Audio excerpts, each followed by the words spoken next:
okay નમસ્કાર દોસ્તો MB વાળા ચેનલમાં તમારું સ્વાગત છે તો વધુ મહત્વની એક ભરતીની વિડીયો લઈને હું આવી રહ્યો છું જ્યાં 8મા પગાર પંચ લઈને થોડા મહત્વના સમાચાર આવી રહ્યા છે ઘણા મિત્રોની કમેન્ટ્સ મારી ચેનલ પર આવી રહી છે લગાતાર કે ડીએ નું ઇન્ક્લુડ થશે એચઆરએ ઇન્ક્લુડ થશે તો આજે એક મહત્વની અપડેટ આવી ગઈ છે ઘણા લોકોને ફિટમેન્ટ ફેક્ટરમાં બી સમજ નથી પડતી તો મેં પહેલા વિડીયો બી બનાવેલો છે મેં ડિસ્ક્રિપ્શનમાં નાખી દઈશ ફિટમેન્ટ ફેક્ટર શું હોય છે દોસ્તો અને 8મા પગાર પંચમાં તમારો પગાર કેટલો થઈ શકે છે એના વિશે આજે થોડી માહિતી સમજી લઈએ દોસ્તો તો હજુ સુધી ચેનલને સબસ્ક્રાઇબ નથી કરી સબસ્ક્રાઇબ કરી દો દોસ્તો આવા અવનવા વિડીયો એમબી વાળા તમારી સમક્ષ લઈને ઓલવેઝ આવી રહ્યું છે દોસ્તો તો ચાલો ઝડપથી હું તમને ફિટમેન્ટ ફેક્ટર વિશે બતાવી દઉં કે 8મો પગાર પણ જે જલ્દ આવી રહ્યું છે દોસ્તો તમારી સમક્ષ જે તમારો પગાર વધારો કેટલો થઈ શકે છે એના વિશે થોડી માહિતી સરચું એના સાથે સાથે જે 8મો પગાર પંચ આવી રહ્યું છે દોસ્તો તો તેમાં કેટલો પગાર વધશે અને કઈ રીતના જે ગવર્મેન્ટ દ્વારા એક બેઝિક નોટિફિકેશન બહાર પાડવામાં આવ્યું છે કે હાલ ઘણી બધી એક અવગણો ચાલી રહી હતી કે ડીએ નો વધારો ઇન્ક્લુડ જે હાલ ચાલી રહ્યો છે એ પ્રમાણે થશે દોસ્તો તો એ બધી માહિતી વિશે આજે ગવર્મેન્ટે એક પરિપત્ર બહાર પાડવામાં આવ્યો છે કે જ્યાં તમને એમને પહેલા જે ક્વેશ્ચન પૂછવામાં આવ્યો હતો કે એ જે પરમિશન છે એમાં ડીએ જે બેઝિક પે છે એમાં ઇન્ક્લુડ કરવામાં આવશે કે નહીં અને આ એક માહિતી તમને તમારા સમક્ષ ગવર્મેન્ટ દ્વારા આપવામાં આવી હતી જેનો રિપ્લાય ગવર્મેન્ટ દ્વારા આપી દીધો છે અને ગવર્મેન્ટ એમ કહ્યું છે દોસ્તો કે ધારો કે તમારો પગાર હાલ 50,000 છે દોસ્તો ઠીક છે બેઝિક સેલરીની વાત કરું 50,000 બેઝિક સેલરી છે પ્લસ તમારું અગર 25% ડીએ મતલબ 25,000 રૂપિયા તમારો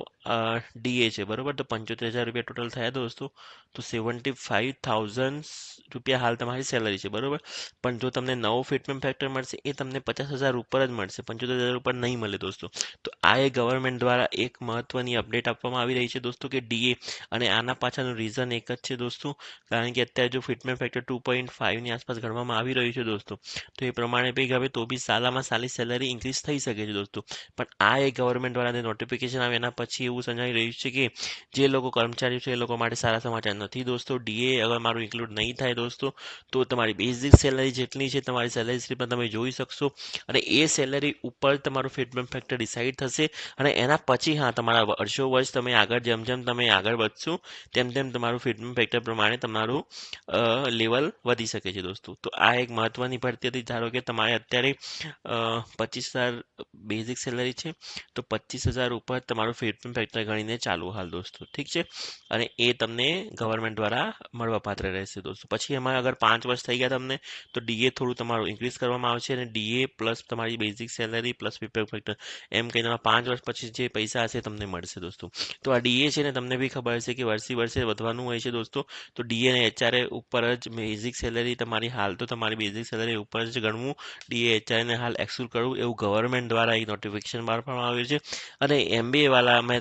તમારી સમક્ષ આ એક પ્રોપર નોટિફિકેશન લઈને આવ્યું ઘણા મિત્રોને અવગણ હતી મૂંઝવણ હતી હજુ સુધી એ લોકોને દૂર થઈ નથી તો આઈ હોપ કે હવે તમારી આ દૂરના દૂર થઈ ગઈ હશે દોસ્તો તો ધન્યવાદ દોસ્તો અને આવો જ વિડીયો જોવા માટે અમારી ચેનલ સબસ્ક્રાઇબ કરી દેજો હજુ સુધી સબસ્ક્રાઇબ નથી કરી સબસ્ક્રાઇબ કરવાનું ભૂલતા નહીં દોસ્તો લાઇક શેર કરવાનું જરૂર કરજો દોસ્તો ધન્યવાદ દોસ્તો